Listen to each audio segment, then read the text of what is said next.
Hello everybody, welcome to another episode of dribble और dialogue. कैसे हो भाई? आशीष गेरा, क्या हाल है? बढ़िया भाई बढ़िया। आज तुम्हारी नगेट्स ऑल ले गुड गई। मैन। नगेट्स ले गई और बुल्स और कल ये नगेट्स। ये हार गई। चोटी मार रही है, वही बुल्स जर्सी पहन के आ रहा हूँ भाई। बुल्स और नगेट्स की सीरीज में सही कहा, बिल्कुल नई जान फूंक दी है भाई कल के मैच ने। बैलेंस पूरा बुल्स के फेवर में था पिच फर्स्ट टू गेम्स में। थर्ड गेम में I think nuggets played like a more desperate team, और वापस आई थिंक अब थोड़ा मजा आने वाला है सीरीज में। क्या लगता है तेरे को गिरा? यार आज के गेम में तुम देख लोगे तो आज नगेट्स की कोचिंग की पूरी तारीफ करूंगा, नगेट्स का फ्लूइड ऑफेंस की पूरी तारीफ करूंगा। ऐसा नहीं है, in the start of the game अगर तुम देखोगे थोड़ा सा नगेट्स को इतने इजी शॉट्स नहीं मिल रहे थे। फर्स्ट क्वार्टर में अगर तुम देखोगे तो स्टार्टिंग के 20 पॉइंट तो एकदम ऐसे क्लोज गेम ही था, बट देन फिर दे टुक द लीड ऑफ 28-20। उसमें तुम सबसे बड़ी चीज़ आज नोटिस करने को मिली कि जो इनका पिक एंड रोल होता है, जो मैं हमेशा कहता हूँ जोकर और जमाल मरी का, आज इन्होंने वो फर्स्ट क्वार्टर से ही स्टार्ट कर दिया था। Normally they use to wait till third fourth quarter. आज भाई फर्स्ट क्वार्टर से उन्होंने बहुत सारे एक्शन पिक एंड रोल पे, हाई पिक एंड रोल पे रन करे थे, और आज जोकर बहुत आराम से सेंटर पे आके बॉल रिसीव करके मरी से पोस्ट स्क्रीन एरन गॉर्डन को भी निकाल रहा था और खुद भी शॉट्स ले रहा था। और सबसे बड़ी बात भाई, आज तुम्हारा जमाल मरी फर्स्ट क्वार्टर ऐसा खेल रहा था जैसे लेकर्स के किसी फोर्थ क्वार्टर के अगेंस्ट खेल रहा हो। पहले क्वार्टर में ही उसका pull up game on point, pick and roll में पुल अप ऑन पॉइंट। एक तो उसने फर्स्ट क्वार्टर में बिल्कुल बेस लाइन से जैसे उसने गेम विनर मारा था ना अगेंस्ट एडी, ऑलमोस्ट सिमिलर और ज़्यादा डीप जाके उसने आज फर्स्ट क्वार्टर में लिया। तो जमाल मरी आज स्टार्टिंग से एग्रेसिव था, और आई थिंक वो बहुत ज़्यादा मिसिंग था व्हेन इट कम्स टू तुम्हारा नगेट्स ओवरऑल। आज बहुत ज़्यादा मिसिंग था। और लेकिन जमाल मरी की एग्रेसिवनेस क्लास, जोकर स्टार्टिंग से एग्रेसिव था class. Karl Anthony Towns first quarter में ठीक खेला था, उसने आई थिंक तीन 3 पॉइंटर मारे थे, बट ओवरऑल नगेट्स थोड़ा सा स्ट्रगल करती हुई दिखी। उनका फाउल ट्रबल सिर्फ जेडन मैकडैनियल्स को था आज, बाकी सब ठीक थे, लेकिन फर्स्ट हाफ में जेडन मैकडैनियल्स भी फाउल ट्रबल में था। तो यार ये सीरीज थोड़ी इंटरेस्टिंग होगी। पहले मेरे को आफ्टर 2 गेम्स ऐसा लग रहा था कि शायद कोई मैच ही नहीं है नगेट्स, पर Nuggets showed today their class. मतलब क्यों वो चैंपियंस थे लास्ट ईयर और क्यों हर साल प्लेऑफ्स में दे गो डीप, आज उन्होंने दिखाया भाई पूरा गेम में। जो इन गेम एडजस्टमेंट्स थे, जो फ्लूइड ऑफेंस था, कोई आइसो बॉल कुछ खास नहीं था, सारा गेम जो कि से रोटेट होके, और जो पासिंग थी उस हिसाब से आज बहुत बहुत सही खेली नगेट्स। आशीष? हाँ यार, मतलब जो अपन ने एक्सपेक्ट किया था कि टिम्बरवुल्व्स का होम ग्राउंड होगा, जिस तरीके से वो टीम आएगी, तो काफ़ी एक्सपेक्टेड था कि क्लोज जाएगा गेम, लेकिन इस तरीके से ब्लो आउट हो जाएगा वो मैंने भी नहीं सोचा था। और मैं तो खैर वैसे टिम्बरवुल्व्स भी सोच रहा था कि शायद वही जीतेंगे आज का गेम भी। 2-3 चीज़ें काफ़ी अच्छी लगी जो एडजस्टमेंट इन लोगों ने की है। तो स्टार्टिंग में क्या हो रहा था कि अपन ने पहले दोनों गेम में देखा था जमाल मुरे के ऊपर इन लोगों ने फुल कोर्ट प्रेशर लगा रखा था। जैसे उसके हाथ में बॉल आ रही थी वैसे ही उसको एक आ रहे थे। आज काफ़ी सारे प्लेज ऐसे थे जिसमें एरन गॉर्डन बॉल लेकर आया था हाफ कोर्ट के ऊपर, तो उससे एक तो जमाल मुरे को of ball screen, of ball free होने के चांस काफ़ी मिले। वो थोड़ा फ्रेश फील कर पा रहा था क्योंकि उसको प्ले नहीं बनाना है, अब वो ऑफ बॉल रन करके उसके लिए प्लेस बनेंगे। तो जंपर की जो बात कर रहा था, वो जंपर में वो इसलिए इतना कंफर्टेबल था कि उसको तो एक बॉल के साथ स्क्रीन के आगे जाना इज़ अ डिफरेंट थिंग, और ऑफ बॉल स्क्रीन तोड़ के भाग के निकलना, कैच एंड शूट करना इज़ अ डिफरेंट थिंग। तो उसमें वो शिफ्टीनेस दिखा पाया और इतना फ्रेश वो फील कर रहा था। तो जब उसके हाथ में बॉल भी आ रही थी ना, तो ही वाज क्वाइट शिफ्टी टुडे। तूने देखा होगा कि वो आज जेडन मैकडैनियल्स वगैरह से इतना परेशान नहीं हो पा रहा था, अच्छे खासे अपने स्पॉट पर जाके पुलअप्स ले पा रहा था। तो एक तो ये चीज़ की एरन गॉर्डन से इन्होंने जो वो चीज़ कराई, because he is also capable of doing that. तो क्यों जमाल मुरे को प्रेशराइज कर रहे हो तुम पूरे कोर्ट के लिए, that was a very good adjustment. Second चीज़, इन्होंने नाज रीड के ऊपर आज 3 पॉइंट शूटिंग कॉन्टेस्ट जो रखा, मतलब इनको ये चीज़ समझ में, उन्होंने शायद अच्छी शूटिंग नहीं करी है और उन्होंने 3 पॉइंट शूटिंग काफ़ी अमेजिंग करी है। वो तो एक डिफरेंस था ही मेक और मिस लीग का, बट नाज रीड को चालू नहीं होने देना इनके लिए काफ़ी फ़ायदे वाली चीज़ रही। बिकॉज जब ये लोग नीचे बैठ रहे थे, जब बेंच से नाजरीन उठ के आ रहा था दोनों पिछले गेम में, तो उस टाइम पर ही ब्लीडिंग रोक नहीं पा रहे थे, ऑफेंस ये रोक नहीं पा रहा था नाजरीन का। आज जब इनको वो मौका मिला कि they were able to get some stops at the same time, जो फ्लूइड ऑफेंस, और वो भी क्यों हो पाया यार दोस्त, 1-2 पोजीशन मैंने देखा जहां पर सारे एरन गॉर्डन के पास बॉल है और सारे लोग कुछ ऑफ बॉल एक्टिविटी में हैं। एमपीजे कट करके अंदर आ रहा है और उसने स्क्रीन दी योकिच को, योकिच ने फिर एक अंदर कट लिया, उसने फिर बॉल लेके वापस एरन गॉर्डन को पीछे बैक कट पे दिया। तो इस तरह के ऑफेंस से ही आप कोई जो डिफेंसिव टीम है बुल्स को परेशान कर सकते हो, नॉर्मल ट्रेडिशनल ऑफेंस से नहीं कर सकते। और आई थिंक माइकल मलोन और योकिच ने प्रूव किया आज कि काय को वो एमवीपी था ऐसी सिचुएशन में। ब्लो आउट गेम देना यार, देख 2-0 पहले भी हुए हैं और 2-0 के बाद आपने गेम लिया है, लेकिन इतने डोमिनेंस से गेम लेना is what you know is remarkable, मुझे ये फील हुआ आज। विवेक, तेरा क्या कहना है भाई? यार आई थिंक 3 दिन का जो ब्रेक मिला ना नगेट्स को, that worked well in their favour and specially मरे के फेवर में गया वो। मरे अगर गेम 2 देखो तो ही वाज एम्बैरेसिंग पूरा, he was very emotional, ball भी हैंडल नहीं कर पा रहा था, बट आज काफ़ी अच्छा लगा वो। I think about 52% field goals, 40% from 3। एक तुमने एडजस्टमेंट की बात की, आई थिंक आशीष ने मेंशन किया, बट एक छोटा एडजस्टमेंट जो मेरे को समझ में आया वो था कि मरे was playing more on the side और पेंट में क्राउड नहीं कर रहे थे उसके प्लेयर्स भी, तो when they were moving out मरे को थोड़ा स्पेस ज्यादा मिल रहा था। जोकर के लिए आई थिंक जोकर का काफी यूजुअल गेम था जोकर का, 24 पॉइंट्स, 14 रिबाउंड्स, 9 असिस्ट्स, स्क्रीन्स भी अच्छे लगा रहा था joker. And joker I think start में ही आइडेंटिफाइड कि उसके प्लेयर्स अच्छा चल रहे हैं, मरे अच्छा चल रहा है, बाकी रोल प्लेयर्स अच्छा पिक कर रहे हैं फर्स्ट हाफ में, तो he went a little slow. Second half में उसने ज्यादा किया अच्छा, और पिछले गेम्स में जोकर टर्नओवर्स भी काफी दे रहा था। इस बार इस मैच में आई थिंक उसके सिर्फ तीन टर्नओवर्स ही थे, एंड आई थिंक ये मैच जो जोकर का था it was his best defensive match until this game in the playoffs इस साल का। और रोल प्लेयर्स का अगर तुम देखो तो एमपीजे, गॉर्डन और केसीपी ने मिलकर अराउंड 46 पॉइंट्स दिए 23 शॉट्स में, तो काफी एफिशिएंट गेम खेला उन्होंने। एमपीजे ने भी तिक्के मारे अराउंड 4 आउट ऑफ 5, गॉर्डन ने तिक्के मारे आज हाई परसेंटेज पे, और जस्टिन हॉलिडे ने ऑल्दो सिर्फ 6 पॉइंट्स मारे हैं आज के मैच में, बट काफी अच्छा कंट्रीब्यूट कर रहा है वो और काफी टाइमली पॉइंट्स मार रहा है। उसका काफी अच्छे, जो आई थिंक उसने 2 तिक्के मारे तो गेम जाके डबल डिजिट लीड में फर्स्ट टाइम तब एंटर किया था। पिछले मैचेस में भी अच्छा खेला है, तो he is picking up good in this series for nuggets. बाकी नगेट्स ने रीबाउंड, अगर तुम देख लो, रीबाउंड में भी ज्यादा खींचे, ऑफेंसिव रीबाउंड ज्यादा खींचे, पॉइंट्स इन पेंट ज्यादा हैं, कम टर्नओवर्स हैं, तो all in all Nuggets look like a champion team. But Wolves का क्या हुआ? Wolves were hit by bad shot selection and early foul trouble. KAT और Ant were I think settling for jumpers और ज्यादा impose नहीं कर रहे थे अपने आप को इस बार। और हाँ, क्रिश्चियन ब्राउन ने अच्छा डिफेंड भी किया आई थिंक इस बार। एंटमैन को क्रिश्चियन ब्राउन ने काफी अच्छा बांध के रखा थोड़ा बहुत। और वुल्स का ट्रांजिशन डिफेंस भी नहीं चला। नार्स रीड का आई थिंक आशीष ने मेंशन कर ही दिया, I think it was a bad game for him. Kyle Anderson 13 minute -16, मैकडैनियल्स 3 foul. तो मुझे बस ये लगता है कि एंटमैन हैज टू शूट मोर। 15 में से 8 उसने कन्वर्ट किए आज, और उसको इतने से बात बनेगी नहीं, उसको ऑफेंस में थोड़ा और लीड करना पड़ेगा। अब मेरे होप्स आए हो गए हैं गेम 4 से। गेम 4 मेरे को लगता है it will be full on fire, because Nuggets do not want to go down 3-1, although उन्होंने अपना हिस्ट्री में प्रूव किया है कि they can come back from 3-1, but कोई भी टीम नहीं जाना चाहेगी। And Wolves do not want to let the series to be split 2-2, और मोमेंटम कुछ ज्यादा ही शिफ्ट हो जाएगा नगेट्स की ओर। तो I think game 4 will be epic and I am waiting for it. यार एक इसमें मैं ये कहूँगा, वुल्स ने अपना होम कोर्ट, तो तुम देखोगे होम कोर्ट एडवांटेज जो है वो काइंड ऑफ लूज कर दी है, ठीक है। गेम 4 में अगर तुम कह रहे हो कि नगेट्स ले जाएगी, तो मेरे को तो लगता है वुल्स की चांसेस फिर अटक जाएंगे। वुल्स के लिए ये must win game, honestly this is a must win game.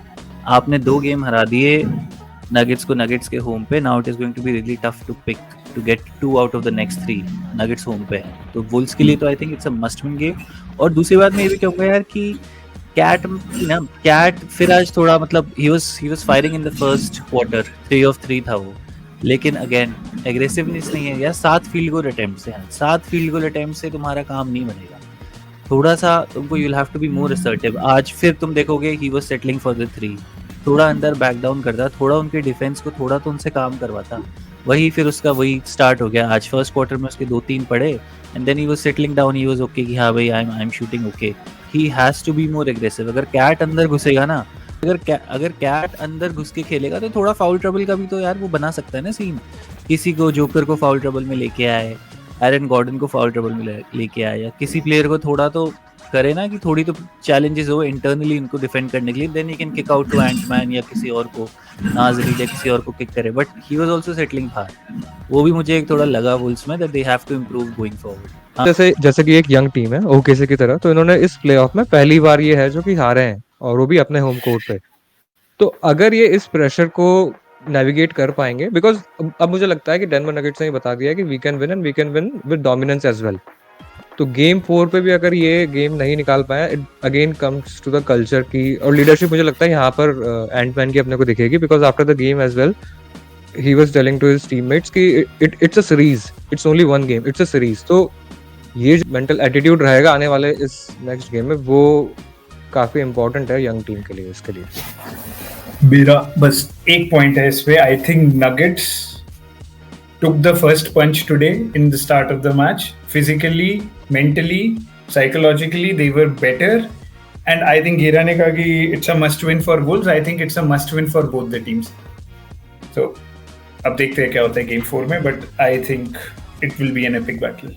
हाँ आशीष, सॉरी, एक चीज और ये बोलना चाहेंगे कि आज के मैच से ये जो अपने को जो विजिबल एडवांटेज जो दिख रहा था ना अपने को कि वुल्व्स का है नगेट्स के ऊपर, वो थोड़ा सा अब डाइल्यूट हो गया। मतलब अब वो इल्यूजन जो लग रहा था वो है नहीं। अब लग रहा है कि नहीं यार, Nuggets are also you know a par team, वो कर सकते हैं इसको ऊपर नीचे। तो ये चीज अच्छी हुई है, जितनी डोमिनेंस दिख रही थी वाजिब थी, वो नहीं है उतनी। नहीं ठीक है। दूसरा एक और मैं भी ये चीज बोलूंगा कि यार नगेट्स ने जो आज करा है ना, इमेजिन उनका कॉन्फिडेंस वापस कितना ज्यादा आया होगा after losing 2 games at home. Exactly, blowing out Wolves eight their home, जिसमें थोड़े से मैं तो ये तक कहूंगा कि थोड़े से कॉकी हो गए थे वुल्व्स और वुल्व्स के फैंस भी, इवन अपन भी एज वर्स यू नो सपोर्टिंग वुल्व्स, अपन भी कह रहे थे कि भाई स्वीप कर देंगे। हर कोई यही बोल रहा था, even on the internet everyone was like यार स्वीप कर देंगे। लेकिन भाई नगेट्स के लिए कितना बड़ा कॉन्फिडेंस बूस्टर है कि आज इन्होंने इतना बुरा इनको मारा है। ऑलमोस्ट थर्ड क्वार्टर के एंड में गेम खत्म था, आज ऑलमोस्ट 27 पॉइंट से मारा है। सो नगेट्स को बिलीफ, नगेट्स को वो अपने अंदर का कॉन्फिडेंस भी बहुत ज़्यादा बड़ा होगा after today's game. So let's see how game 4 goes. चलो इस डिस्कशन को यहीं ख़त्म करते हैं and then let's move on to a different series. बताओ भाई कौन सी सीरीज लेनी है, कौन सी सीरीज डिस्कस करनी है नेक्स्ट? Knicks Pacers. निक्स और निक्स और Interesting हो गई है पेसर्स, series. निक्स और पेसर्स को देन चलो क्विकली डिस्कस कर लेते हैं। आज निकाल लिया भाई पेसर्स ने गेम। हैलीबर्टन जो अपन गेम 1 गेम 2 से बोल रहे थे, ही हैज टू फायर। आज 35 पॉइंट का गेम मारा है हैलीबर्टन ने फाइनली, और सही डिसीजन मेकिंग थी उसकी लास्ट प्ले पे। उसने पास कर दिया, वे उस पे डबल टीम जब हुई उसने पास कर दिया। सो वो बड़ी बात थी, that shows his maturity. It's not like कि मैं 35 चल रहा हूँ तो मेरे को ही उठाना है, और मैंने लास्ट सीरीज में भी गेम विनर उठाया था in the overtime. So it was also mature on his part. बताओ भाई क्या लग रहा है नेक्स्ट पेसर्स का, कैसा रहा आज का गेम, क्या लग रहा है आशीष? यार निक्स और पेसर्स का ओवरऑल सीरीज की अगर अपन बात करेंगे तो मेरे को लगता है कि निक्स के पास फिर भी एडवांटेज है, वो निकाल सकते हैं। गेम 1 था उनके कोर्ट पे, पेसर्स का आप ये भी कह सकते हो। और पेसर्स का देखो, मुझे ना स्टार्टिंग से लगता है कि जो पेसर्स के पास जो कोच है रिक, वो है तो जीनियस, मतलब उसको अच्छे पीसेस मिले हैं। तो Pacers overall as a team बुरी नहीं है, उसके पीसेस भी अपनी जगह पे हैं।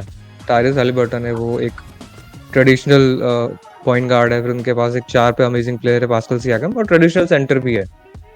निक्स का मुझे लगता है कि आज उनको जो प्रॉब्लम रही होगी वो एक तरीके से ये भी है कि ब्रंसन के ऊपर जो डिपेंडेंसी रहती है हमेशा ऑफेंस जनरेट करने की, तो ब्रंसन इतना एफिशिएंट नहीं था आज। 38.5 उसने फील्ड गोल रहा है उसका, 33 उसने शायद 3 पॉइंट से मारा है। तो हमेशा ना कंटिजेंसी प्लान की बात कर सकते हैं कोचेस, और मुझे लगता है वो होती भी होगी कि लेट्स सपोज अगर कोई एक प्लेयर नहीं चल पा रहा है तो दूसरा प्लेयर किस तरीके से उसको या तो मटेरियलाइज करता है। जैसे जो स्टार्स की बात करें तो आज टायरिस हैलिबर्टन को एक परफेक्ट मौका मिला, जिस दिन ब्रंसन नहीं चल रहा है उस दिन उसने 35 मार दिया, और I think that was a difference maker. Still team काफी क्लोज थी बिकॉज टीम स्ट्रांग है यार नेक्स्ट। तुम आज देख लो कोई एक ने नहीं मारा तो दूसरे ने 35 मार दिए, डिविंचेंजो ने। तो कहीं ना कहीं ठीक है, एक गेम निकाल लिया, बट नेक्स्ट इसको या तो गेम 6 में खत्म कर देगी या फिर गेम 5 में भी खत्म कर सकती है। मेरी अंडरस्टैंडिंग तो ये कहती है। विवेक? यार निक्स मेरे लिए ना has been the most fun team to watch in this playoffs. उनके अगर तुम सारे गेम्स देखो सब ऑलमोस्ट क्लच में ही जाते हैं। क्लच में कुछ ना कुछ एक्साइटिंग होता है, डिसाइडर होता है, and they always find a way to come out of that game.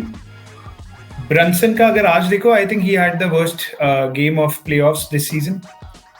I think Ashish ने मेंशन किया है कि काफी इनएफिशिएंट गेम था उसका। He took about 26 shots to score 26 points. 5 turnovers भी थे उसके।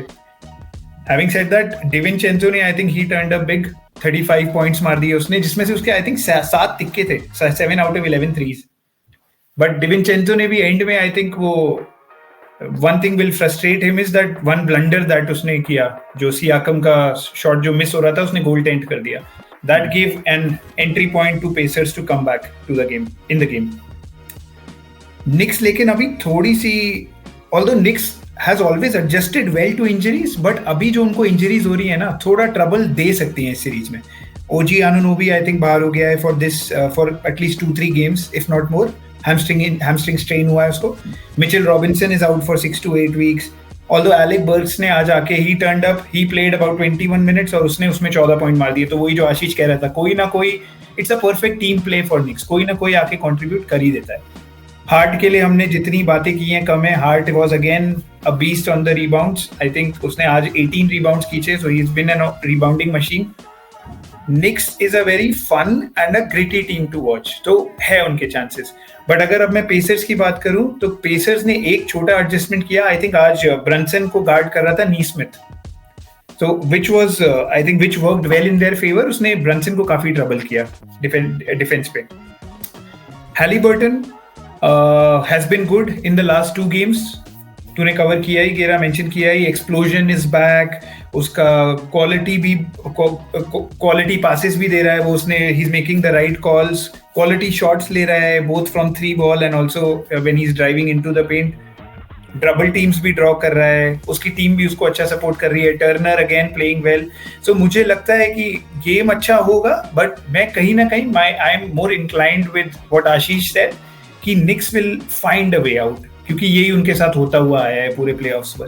तो अराउंड गेम 6 में Knicks should be the victorious team. एक तुम दोनों ही सही बोल रहे हो। एक I think not having OG Anunoby was a big issue for Knicks today, was a really big thing, क्योंकि आज उन्होंने जेन्युइनली ओजी एनुनोबी की स्कोरिंग, उसका इंटीरियर डिफेंस, उसकी ओवरऑल ट्रांजिशन में भी वो ठीक खेलता है, वो थोड़ा सा मिस करा है। So Knicks, maybe I would still pick Knicks in 6 because उनके बाकी के role players they when required वो आ जाते हैं, they perform। लेकिन OG Anunoby की कमी थोड़ी उनको अब खलेगी, और मेरे हिसाब से तो दिक्कत भी हो सकती है भाई। Knicks OG Anunoby बहुत important, बहुत की रोल प्ले करता है, तो someone has to step up। Brunson को 26 points 26 shots वाला game won't work for them because he really has to carry a lot of load। सो डिविंचेंजो के 35 आ जाएं, हर बार नहीं आएंगे। डिविंचेंजो 20-25 पे ठीक है, you can expect him, but 35 points from DiVincenzo is too much to ask for in the next 3 or 4 games. तो Brunson को अपना वही हाईली एफिशिएंट गेम्स, उसको वही 35-40 गेम्स लाने पड़ेंगे। जॉश हार्ट अपना काम कर रहा है, और किसी ना किसी रोल प्लेयर को, एलेक्स बर्क या कोई भी एक रोल प्लेयर थोड़ा ठीक ठाक 20 पॉइंट टाइप गेम निकालेगा तो ही निक्स निकाल पाएगी। बिकॉज ओजी एनुनोबी अगर तुम कह रहे हो कि इन द नेक्स्ट 2-3 गेम्स नहीं है, तो I see this an issue for the निक्स।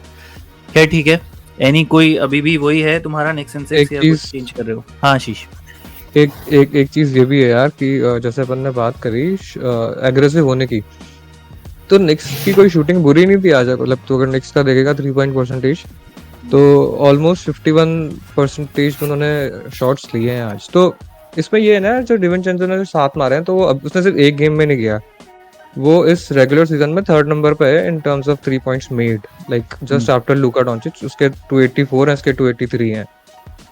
तो ये ईयर लॉन्ग, तो ये इंपॉर्टेंट चीज इसलिए है क्योंकि अगर ब्रंसन नहीं भी चल रहा है, तो मुझे फिर भी लगता है कि डिविंचेंजो के पास है वो कैपेबिलिटीज, तो वो कभी भी स्टेप अप कर सकता है with Josh heart at his side. तो इसलिए मैं बोल रहा हूँ निक्स इन 6, क्योंकि मुझे लगता है कि निक्स के पास फिर भी बहुत सारे आंसर्स हैं। अगर ब्रंसन ऑब्वियसली जैसा अभी चला है वैसा नहीं चलेगा, सबसे कंसिस्टेंट प्लेयर शायद तक ब्रंसन ही दिख रहा है अपने को इस प्लेऑफ्स में अभी तक। तो इसलिए निक्स इन 6 कोई ना कोई तो खेले जाएगा। डिविंचेंजो का यार ठीक है, तुम्हारा 3 पॉइंट परसेंटेज उसका अच्छा है, तू कह रहा है कि आफ्टर लुका है 283 थ्रीज उसने सीजन में आने, बट वो he still a 15 point a game average player.